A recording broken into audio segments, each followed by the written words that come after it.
He never asked questions, never gave answers. He just made coffee and smiled. Customers created theories about him: retired teacher, former cop, maybe just a quiet man. None of them could guess the truth. Until that young soldier noticed the scratches on Joe's thermos and recognized what they meant. Welcome to Human Stories. Before we begin this powerful story of silence, respect, and hidden heroism, tell us in the comments which city you're watching from today. And if you believe stories like this need to be heard, hit that subscribe button and help us keep these stories alive. He opened the door at exactly 5:45 a.m. every morning, regardless of the day of the month, regardless of the weather conditions. Joe's Coffee Corner was one of the smallest cafes in the city, but its atmosphere was the kind you couldn't find in any big chain. Warm, intimate, real. Joe Martinez, 72 years old, medium height, gray-haired man. His hands were always clean but scarred. Deep lines marked his face, but his eyes were always kind. He spoke very little, but his smile was always genuine. Customers just called him Uncle Joe. No one knew his real name. No one knew his story either. He had the same routine every morning: unlock the door, turn on the lights, check the espresso machine, wipe down the counter, turn on music, always soft, classical, low volume, then wait for his first customer. The first customer was usually Dr. Sarah, cardiologist, 52 years old, came every morning at 6:15, ordered cappuccino, read her newspaper. Joe would start making her coffee the moment he saw her, never needed to ask. "Good morning, Joe." "Good morning, Dr. Sarah." The usual. "Of course. How are you?" "I'm fine, thank you." This conversation had been the same for 8 years, short, genuine, sufficient. Dr. Sarah sometimes wondered about Joe's story, but she never asked. There was something in Joe's eyes that said he didn't want to be asked. She just respected it. The morning's other customers followed the same routine. Mark, construction worker, large coffee, no sugar. Lisa, teacher, vanilla latte, extra hot. Tom, retired cop, Americano, very strong. Joe knew them all, remembered them all, never asked too many questions. But that morning, a different customer came in. At 7:30 a.m., the door chime rang. When Joe looked up, he saw a young soldier in uniform, around 25 to 26 years old, short hair, proper posture. Military discipline was evident in his body language. Joe just nodded. "Good morning." "Good morning, sir. Could I get a coffee?" "Sure. How would you like it?" "Black, strong, if possible." "Coming right up." The young soldier, David Richardson, held the rank of first lieutenant. He was about to deploy overseas and wanted to explore the city one last time this morning. Normally, he'd prefer the big chain cafes, but this small place had caught his interest. It looked authentic. While Joe prepared the coffee, David examined the surroundings. Framed photographs hung on the walls, old pictures of the city, photos with customers, family pictures. But something else caught his attention. Behind Joe, under the counter, sat an old thermos, metal, military-looking, with engraved letters that weren't clear from a distance. "Here you go." Joe handed over the coffee. "Thank you. That thermos looks military." Joe paused for a moment. "Old thing." "I see. I'm military too. Deploying soon." Joe looked at the young man carefully. Something changed in his eyes, more attentive, more evaluative. "Which unit?" "Marines, sir." Joe nodded. "Good soldiers. Be careful out there." "Yes, sir. Did you serve before?" Joe was quiet for a moment. Then he simply said, "Long time ago." David didn't ask more. Military courtesy required showing respect to former soldiers and not being overly curious. He finished his coffee, paid, and turned to leave. Just as he reached the door, he looked back to see the thermos once more. Joe had picked it up to clean it, and at that moment, David saw the letters. U.S. Marines, Recon, 1968 to 1971. David froze. Recon, reconnaissance, one of the toughest, most dangerous units of the Vietnam era. David had learned about these units for hours during his military training. These men were legends, warriors who went deep behind enemy lines, survived alone for weeks, accomplished impossible missions. David slowly turned back. Joe was putting the thermos back in place. "Sir?" Joe looked up. "Yes? That thermos? Did you serve in recon?" Joe stopped. There was a long silence. Then he slowly nodded. "Long time ago. Vietnam?" "Yes." David's heart raced. Standing before him was a Vietnam War veteran. Not just any veteran, a recon veteran. What these men had lived through, what they had seen, was legendary. "Sir, this is a great honor. I'd like to get to know you. I mean, if that's appropriate." Joe looked at him carefully. "Why?" "Because men like you are the reason I'm here today. I'm walking on the tradition you built." A small smile appeared on Joe's face. "Sit down then." David sat on the stool next to the counter. Joe made him a fresh coffee. "What's your last name?" "Richardson, sir. David Richardson." "I'm Joe Martinez, but back then they just called me Ghost." Ghost? In recon units, nicknames were very important, and the name Ghost was given to warriors who could remain invisible on missions, move silently. Ghost? What kind of name was that? Because the enemy could never see me, but I could see everyone. Joe picked up the thermos, traced the scratches with his finger. This thermos went everywhere with me. In Laos, Cambodia, northern Vietnam. 47 missions, 1,263 days in the jungle. 89 enemy soldiers captured, 23 American soldiers rescued. David held his breath. These numbers were incredible. "Were you ever wounded?" Joe rolled up his shirt sleeve. There was a long white scar on his arm. "3 times, but I always came back." "Then why don't you ever talk about it? I mean, these stories." Joe looked at him. "Because those stories weren't meant to be told. They were meant to be lived. I came back. Some didn't. Their stories are more important."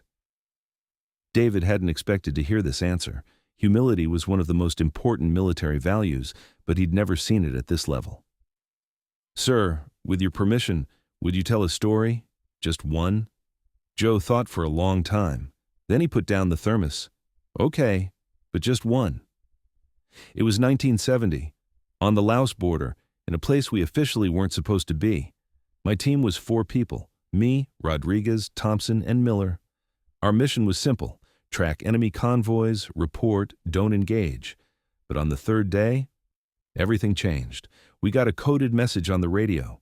20 miles north, a Marine helicopter had gone down. There were 6 people inside. We didn't know if they were alive. But what we did know was this: that area was under enemy control. And if they were alive, we'd either rescue them within 24 hours or never rescue them at all. Our commander said, 'This mission is voluntary. No one's telling you to go.' The 4 of us looked at each other. Thompson said, 'What would they do if they were in our place?' The answer was obvious. We walked 20 miles through the night, silently, avoiding enemy patrols. At 6 a.m., we found the helicopter's location. 2 people had died, but 4 were alive. 1 was seriously wounded. But here was the problem. We were surrounded by enemies. The nearest safe zone was 15 miles away, and we had to carry the wounded man. Rodriguez said, 'Impossible. We'll never make it.' I said, 'Then we'll do the impossible.' We carried that man 15 miles, taking turns. The enemy spotted us 3 times. We fought 3 times. Thompson got shot in the shoulder but kept walking. Miller was wounded in the leg but never complained. 18 hours later, we reached the safe zone. 4 out of 6 men were alive. The wounded man survived. Our mission was reconnaissance. But that day, I learned that our real mission was humanity." Joe stopped. David's eyes had filled with tears. "You didn't know any of those men. None of them. But that didn't matter. They were our brothers."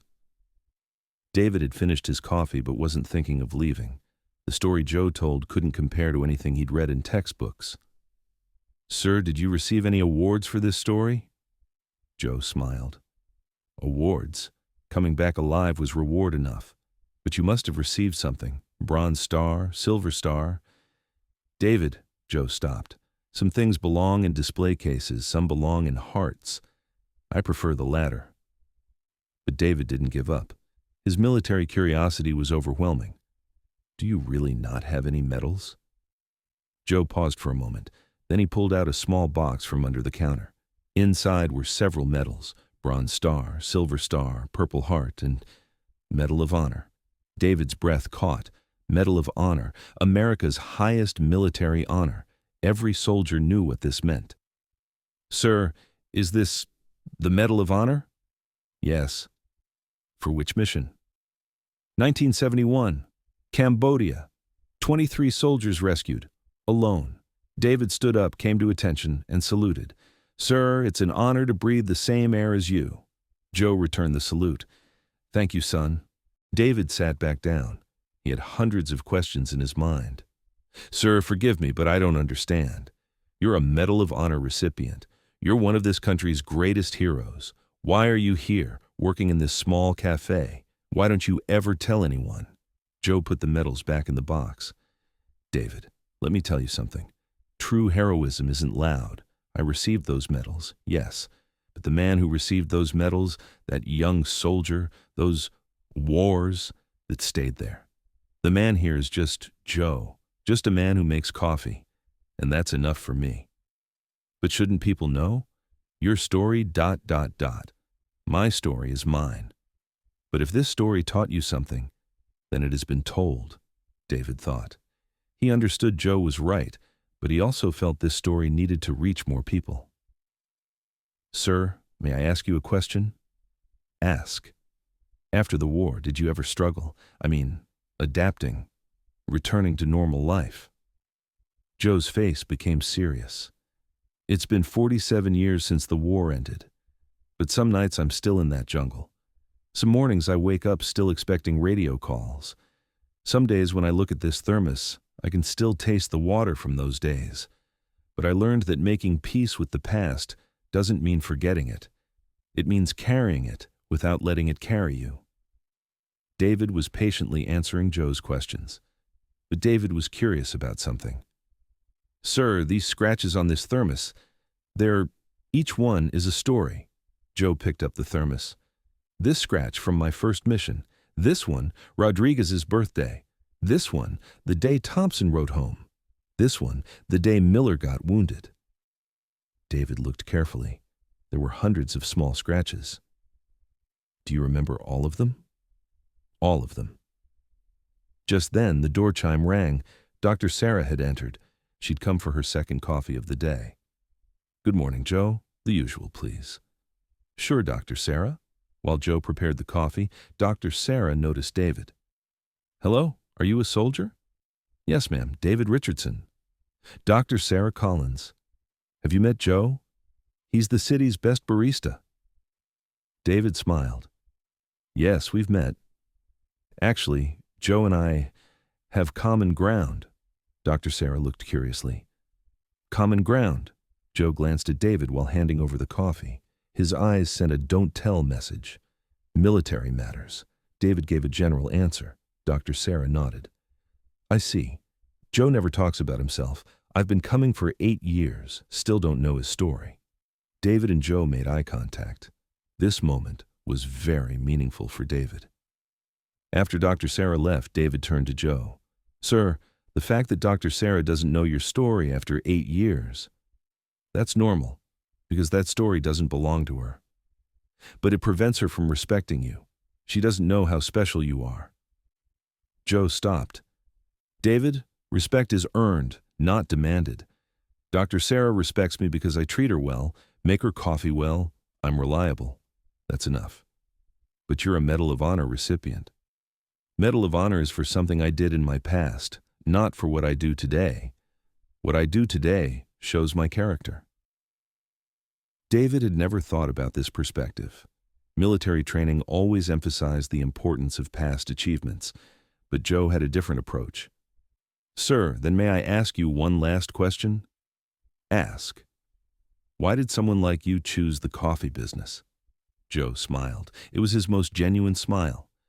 Because coffee brings people together. In the mornings, people come here. On their bad days, they come here. To share their good news, they come here. I become a small part of their story. In war, I saved lives. Here, I make days better. Both are important. It was approaching 9 o'clock. David needed to leave. Sir, thank you so much for the time you gave me today. This conversation changed my life. David, let me give you something. Joe pulled out a small card from under the counter. It had the cafe's address and phone number. This is my business card, but look at the back. David flipped the card. Handwritten words read, "True courage is doing what's right when no one is watching. Ghost. Sir. You're deploying soon. You'll face difficult times. Carry that card with you, and remember, you're not just a soldier, you're also human. Always be human first." David carefully put the card in his pocket. Sir, I promise, I'll carry this story the way it deserves. David? Yes, sir? Don't tell this story to anyone. David was surprised. Sir? Live this story, write your own story, and one day serve silently like me. That will be the greatest honor. David saluted. Understood, sir. Thank you. Joe returned the salute. Take care of yourself, son. After David left, Joe returned to his normal routine. But something had changed. This conversation had been good for him, too. He hadn't shared those stories with anyone for a long time. In the following days, David came once more, just to drink coffee. They didn't talk much, but a special bond had formed between them. David listened to Joe's advice, and Joe observed David's development. As David's deployment date approached, he started coming more frequently. Joe noticed he was stressed. David, you look worried. A little, sir. My first overseas deployment. That's normal. I was very scared on my first mission, too. You were? I thought you were never afraid. David, courage isn't not being afraid. It's doing what's right despite being afraid. It was David's last day. He would fly out the next morning. Sir, I'm leaving tomorrow. I know. Are you ready? I think so. I won't forget your advice. Joe pulled out a package from under the counter. This is for you. David opened the package. Inside was a small thermos, like Joe's, but new. Sir, this, for you to write your story. Scratch every important moment on it. Years later, you'll look at those scratches and remember. David's eyes filled. Sir, this is very valuable. You're very valuable too, son. Go and make this country proud. David saluted one last time. Sir, when I return, I'll come here. I'll be here. 18 months later, David returned. He had changed. He looked more mature, more experienced. His first task was to visit Joe. When he entered the cafe, Joe recognized him. David, you're back. Yes, sir, I kept my promise. David pulled out the thermos. It had many scratches on it. Each one is a story, sir, just like yours. Joe took the thermos, examined it carefully. Would you like to tell them? David smiled. Sir, those stories weren't meant to be told. They were meant to be lived. Joe smiled with pride. You learned well. Years passed. David was now a captain and training young soldiers, but he still visited Joe, and each time he received the same lesson: humility, humanity, silent service. One day, David came with a young lieutenant.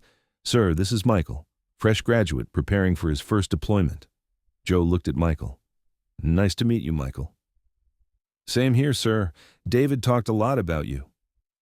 Joe gave David a meaningful look. David understood the message.